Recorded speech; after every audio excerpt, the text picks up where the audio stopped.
Мыңбіртінің студиясында қонақта Қазақстанның еңбек сіңірген дәрігері ұлттық ғылыми медициналық орталығының басшысы Абай Байгенжин ағамыз. Төрлетіңіз.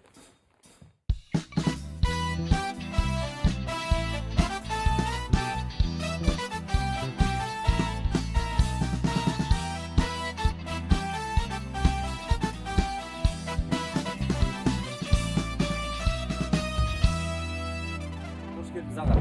Марапатыңыз құтты болсын. Рахмет. Өзіңізді көргенімізге қуаныштымыз. Енді алғашқылардың бірі болып, осындай ерекше марапат. Бірінші болып емес, бірінші болып. Алғашқы. Дұрыс айтасыз. Сезім қалай? Жалпы марапатқа деген көзқарасыңыз туралы сұрасам. Енді жақсылыққа кім қарсы болсын. Әрине. Сондықтан бәрі жақсы. Әсіресе бұл өзіміздің саламызда соны құрметтеп бірінші беріп отырғанына президентімізге рахмет. Жалпы енді ол өзіміздің жұмысымыз ғой, сондықтан соны бағалағаны тек қана маған емес, бүкіл Қазақстанның дәрігерлеріне, жалпы қауымдастықтарға, медициналық соларға әсер, жақсы әсер. Олар да тырысады қазір. Негізі баяғыдан енгізу керек еді. Қалай ойлайсыз? Дәл осындай марапат. Енді оны енді жоғарғылар біледі ғой. Жалпы сіз өзіңіздің неше түрлі марапаттарыңыз бар, медицина саласында 50 жылдан астам еңбек етіп келе жатсыз. Үздіксіз. 54 жыл. 54 жыл. 1970 жылы Алматы медициналық институтын бітірген. Содан бастап еңбек етіп келе жатсыз. Қазір енді қаншама жылдан бері еңбек еткеннен кейін медицина саласына басқаша көзқараспен қарайтын шығарсыз. Өйткені кеңес дәуірінде де істедіңіз, одан кейін өзіміздің тәуелсіздік алғаннан кейін осы медицина саласының ең басында тұрған адамдардың бірісіз. Қазіргі медицинаға көзқарасыңыз қандай? Өте жақсы. Өйткені жалпы мен медициналық дәрігер болам деген ойымда болмаған жоқ. Қойыңызшы. Иә, шыны мен документтарымды мынау Қазақ политехникалық институтына беріп қойғам. Бірақ үйде мамамыз айтты, мен ағаммен бірге түскім, немере ағаммен бірге. Айтты, біздің семьямызда дәрігер жоқ, біреуің дәрігер болыңдар. Анда кафедра бар, мында да кафедра бар, военный ол кезде. Соғыс кафедрасы. Сосын жүребемен мен сол институтқа түсіп кеттім Алматыдағы. Түсуім жеңіл болды, өйткені мен Алматының ең жақсы мектебін бітірдім, 25-ші мектеп. Біздің Қасым-Жомарт Кемелевич соны менен кейін 5 жылдан кейін соны бітірді. Бір мектепте екенсіздер ғой. Иә, солай. Сөйтіп, медицина саласында... Жас болса да мен ол кісінің командасындамын.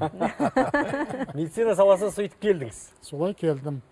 Бірақ бір күнде мен бұлай күмәнданған жоқпын. Өкінген емессіз. Өкінген жоқпын. Қызық. Әрине, өйткені сіз өмір бақи медицина саласында қызмет ететін адамдар өмір бақи оқиды ғой. Өмір бақи. Күнделікті жаңа жаңалықтар біліп отырасыздар, кәсібіңізді көтеріп отырасыз деген. Жаңа өзіңіз сұрадыңыз ғой, қазіргі медицина мен бұрынғы медицина салыстыруға бола ма деп. Салыстыруға болады, бірақ оның барлығы қазіргі медицинаның пайдасына. Әрине. Бірақ мен 1988 жылы Алматыда республикалық диагностикалық орталықты салдым. Ол бірінші болып Совет одағында, СССР-да. Соны ашылуға сол кездегі денсаулық сақтау министрі СССР-дің академик Чазов деген бар, знаменитый. Өте академик Евгений Иванович Чазов деген. Сол кісі келіп ашты сол кезде. Сол кезде бізде 88 жылы компьютерлік томограф пен магнитно-резонанс томограф қазір бізде көп қой. Бүкіл Совет одағында болмаған. Тек қана Алматы, Қазақстан емес, Совет одағында бірінші болып алдық біз. Сол 88 жылдан бастап санасаңыз, қазір мінекей 40 жыл. Соған жақын. Енді тарихқа аға сыр серте жатармыз, қазір аздаған үзіліс бізде, содан кейін ораламыз. Алсамаңыздар, қымбатты көрермен.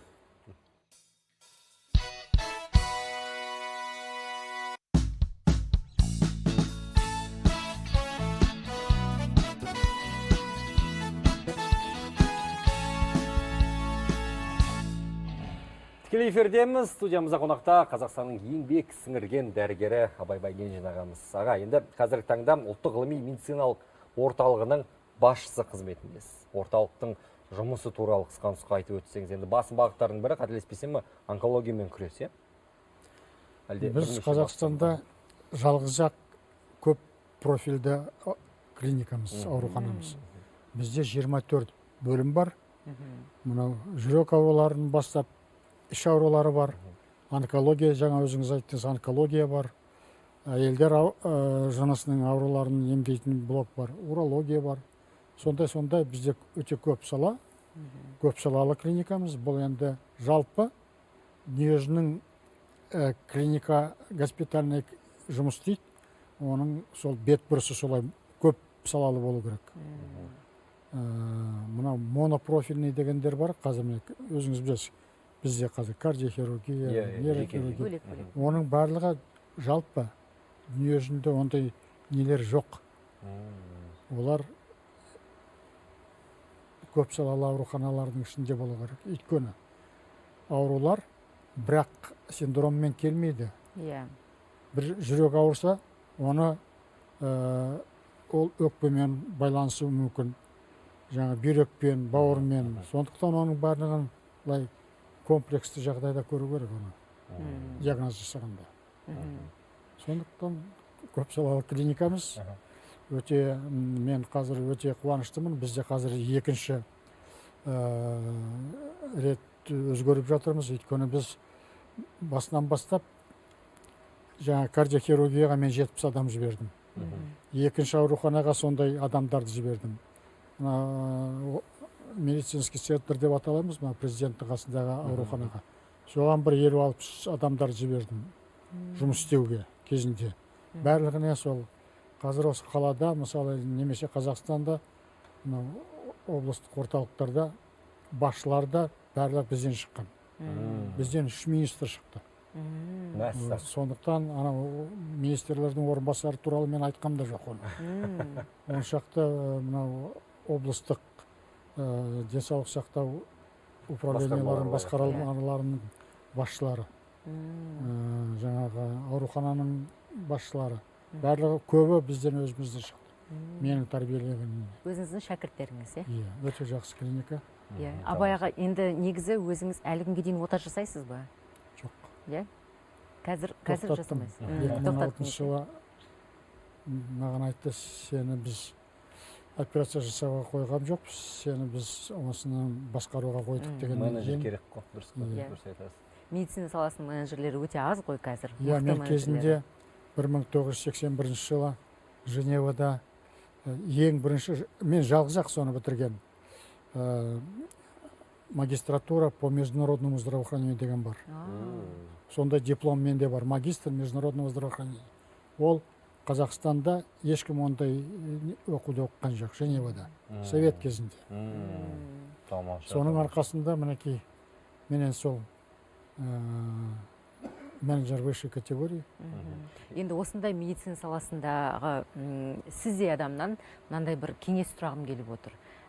Бізге, көрермендерге денсаулықтың мықты болу үшін не істеу керек? Ең қарапайым қағидалар. Ол жеп жеңіл. Ерте тұру керек. Шынығу керек. Енді мен жаңа айттым сыртта тұрғанда. Егер тұрып тұратын болсаң, отырма. Егер отыра алатын болсаң, жатпа. Өйткені жатсаң, жатып қаласың.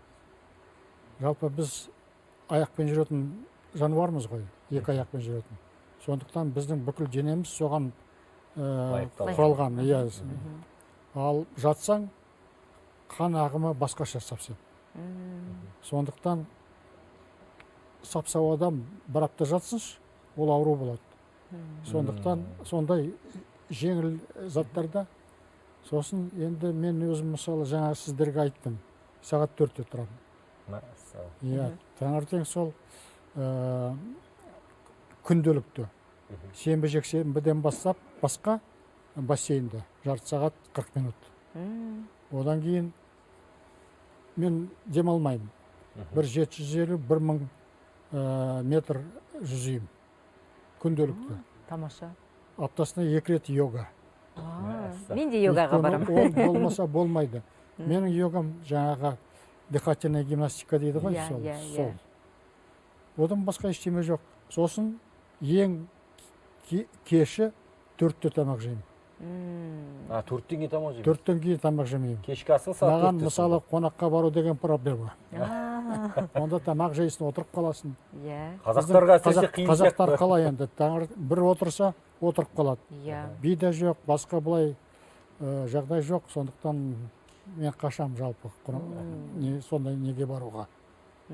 Енді денсаулық үшін осындай заттарды жасау керек болады. Қию Біздің керек. қазір қарап отырсаңыз, ересек адамдар өте көп, салмағы үлкен адамдар көп. Өкінішке орай. Енді Ересек адам, жастар көп аға қазір. ерінет, өздері айтады, ой, біз шал болдық, мынау. Ондай сөзді айтып қажет жоқ. Жалпы мен айтам, мысли материальный деймін. Осы. Сондықтан өзіңе ондай сөздерді айтуға болмайды. Мен жаспын деп тек жүре беру керек. Жалындап та жүру керек, иә? Рахмет аға, ақыл кеңесіңізге рахмет. Уақыт бөліп келгеніңізге. Енді бірінші кезекте біз сізді осылай тікелей эфирде құттықтағымыз келді. Бүкіл қазақ елінің атынан, бүкіл Қазақстан жұртшылығының атынан, себебі денсаулық сақтау саласына деген еңбегіңіз ерен. Сондықтан да бұл да менің ойымша, бұл мемлекет тарапынан марапат, бірақ бірінші кезек халықтың ықыласы ғой сіз үшін. Рахмет сіздерге. Құтты болсын марапатыңызға. Үлкен рахмет. Аман болыңыз, көп Сіздер де жасаңыз. аман болыңыз. Соны менің айтқанымның жартысын тыңдасаңыздар да жақсы боласыздар. Айтқаныңыз келсін, рахмет көп-көп. Сау болыңыз.